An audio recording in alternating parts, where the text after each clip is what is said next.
Okay, yep, Sergeant Chris Skidmore, that's C-H-R-I-S, S-K-I-D-M-O-R-E, and I'm an enforcement sergeant and the PIO for the Clark County Sheriff's Office. Thanks for everyone coming today. Just wanted to do an update about kind of our role in the investigation for the Vancouver Outdoor Expo event that took place. We have a deputy that's been assigned to that case. So far, he's contacted about 24 of the vendors that were there and talked with them. He's going to be working with our tactical detective unit sergeant today to kind of figure out kind of a game plan going forward as part of the investigation. We are aware of some other investigations going on in Pierce County. We've reached out to them. We haven't heard back from them yet as far as that goes too. Kind of where we're at with this is we're kind of looking at this as potentially a theft charge. There's in RCW in Washington for theft is like a theft by deception, and so that's kind of what we're investigating this as. We have reached out to our prosecuting attorney's office and talked to the prosecutor over there kind of about what this is. With these kind of cases, a lot of times they can be kind of difficult of whether or not they're criminal in nature or civil in nature. And so, you know, any of the vendors that were affected, they also have that kind of revenue or avenue to approach, you know, the civil avenue to, if they feel that they were wrong that way. So our investigation is going to focus on, again, if there was any type of criminal activity that took place there. And so we're just kind of starting that process, and we'll get kind of more into that this week as we continue to reach out. We don't need more vendors necessarily to contact us. What we're going to do is we're going to find a couple examples from the groups that we've contacted and see if those will meet the criteria for the PA's office, and then we'll forward that kind of information over to them as a case. So it's kind of the update that I have. So with that, I'll take whatever questions you guys have. Joel. Joel with Point. I understand you guys had a booth at this event. Can you kind of let us know when the alarm bells went off for your deputies? Yeah, so we actually purchased a booth for the event as part of our recruitment efforts.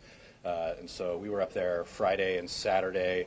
We pulled our booth out of there on Saturday when a lot of the other vendors left based on attendance, not being a great use of our people's time for it. And so it was Saturday that people started to come up. Obviously, we had a couple uniformed deputies there, and so people started to approach them and ask them questions. And at that point, the deputies were made aware of, you know, potentially some other events that had kind of been similar to this, and asking them questions about that, you know, kind of that, hey, is this against the law? Like, what would this be? And so, you know, one of our deputies there went and had a conversation with the event organizer and tried to get a little information from them at that time too. Has Shane Barber been responsive to you guys? I know our deputies talked with him initially at the event.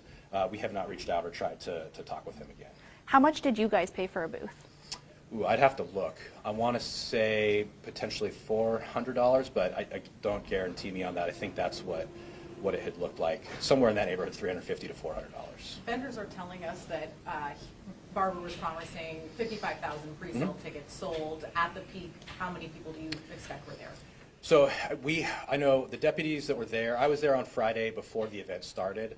The deputies that were there for both Friday and Saturday talked with some of the event staff at the fairgrounds. And so what people need to understand is, you know, they run the ticket sales. Whoever rents that venue, they run the ticket sales. They do everything for that. So the only thing that the fairgrounds handles is the parking piece of it, and then the facilities management piece of it.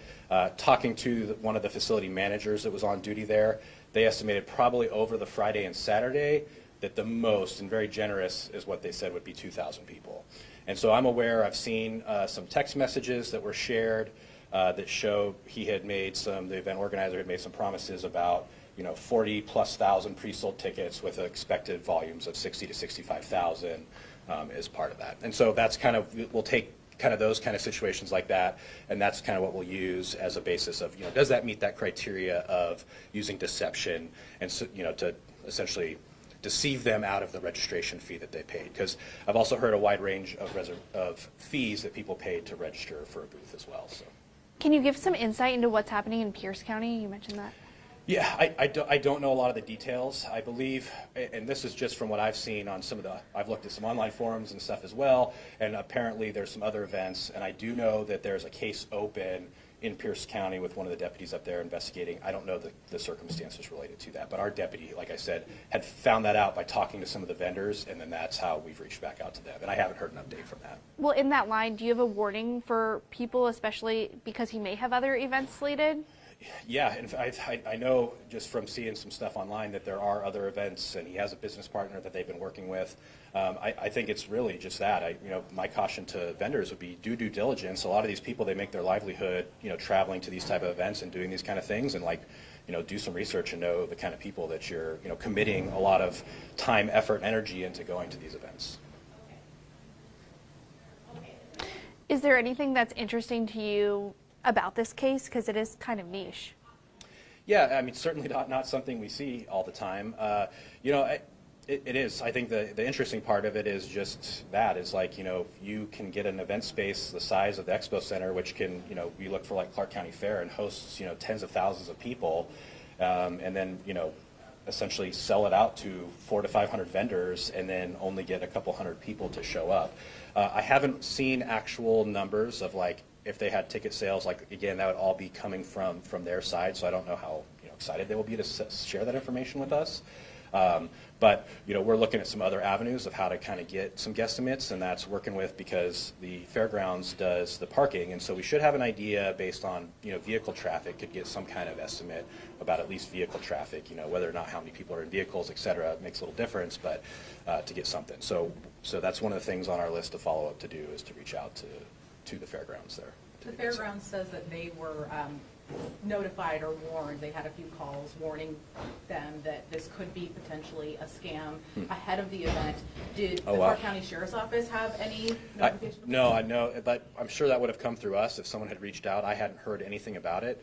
I think an interesting nature of it is, again, when I looked, I do some of our recruiting events as well, and so I'm always looking for opportunities locally. We obviously pay attention with the event center and stuff that happens, so when we saw that, the event said that it was sold out. I reached out, got a call back from him. Oh, yep, there's an opening to be able to do it, and so, which sounds like a very familiar story with some of the other vendors as well, that maybe there was never, actually a waiting list, and it was just how people, had that demand there.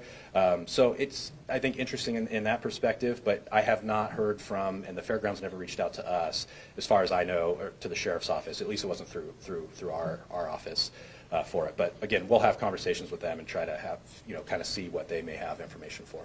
Pierce County deputies tell me that they've had similar complaints, but it's only been able to be really filed for civil litigation and not criminal. Yeah. What's the difference here?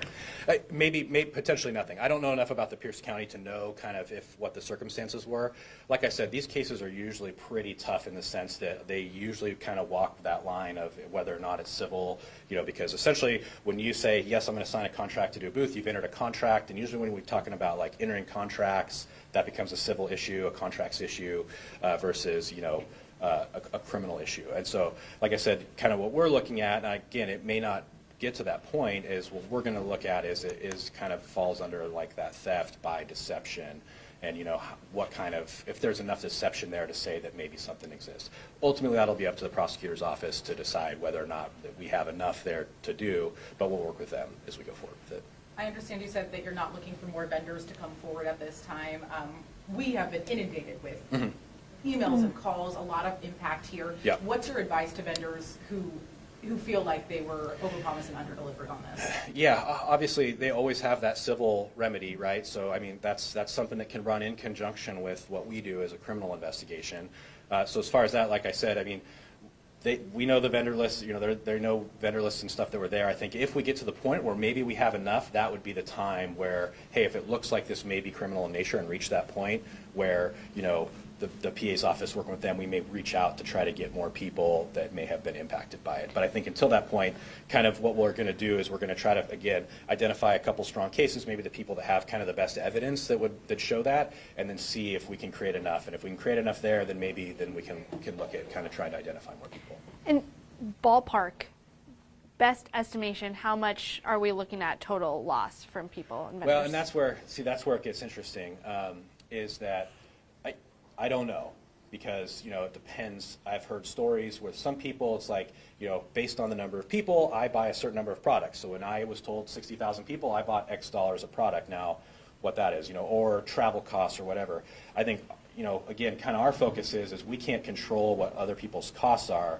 Where I'm kind of interested in where we might look at that is, again, with the booth cost or what you were charged for that might be the area of where that we can look at. So for it. And then I don't actually know if I answered your question about estimated people that you had talked about when we talked to facilities management staff. I think I said maybe 2,000 was kind of the generous number there that they had looked at. And so obviously very different than a 60,000+ person show. And if anybody's, over across the river at they do a big outdoor show over at the Expo Center in February, and that does draw 60,000, 70,000 people or more, for it.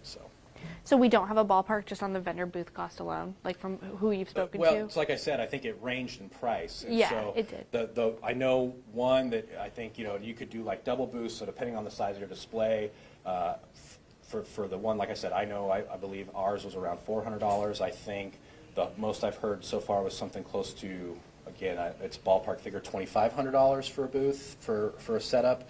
But I think, again, I don't know if we've talked to some of the people that had like more floor space, because it was essentially by floor space that you did it. You also said that you spoke with Sean at the beginning of the investigation. Was he able to shed any light into the numbers discrepancies? Or? Yeah, and then our deputy, not so much at the beginning, it was on Saturday, kind of towards the end of our involvement there is when they spoke with them. I think what he had told the deputy was, well, I can't give you direct numbers. We're having some problems with our system right now, and kind of back and forth with them where there wasn't a lot of direct answers given to the deputy. What are your next steps with his involvement at this point? Yeah, again, based on the contacts we have, we'll start looking through those, and we'll reach out to the event center. We got to get some more information there. Again, we've got the request into Pierce County. We'll work with making some contact up there and following up, seeing if there's other information there, and just kind of how any of these types of investigations would go. It's whatever evidence we can gather, and then looking at the evidence to see what we can present over to the prosecutor's office. Now, those vendors you spoke to, how are they feeling? What have they told you? I haven't spoken to any of the ones directly. I know, just talking with Deputy Morgan, who's kind of leading the investigation, that yeah, everyone's very upset. Obviously, feels very impacted. They feel like they were lied to. They feel like they were cheated on this, for sure. Well, thank you. Anything else? All right. Thank you We guys so appreciate much you. all for coming. Thanks for your Yeah, time. Absolutely. Did you have your office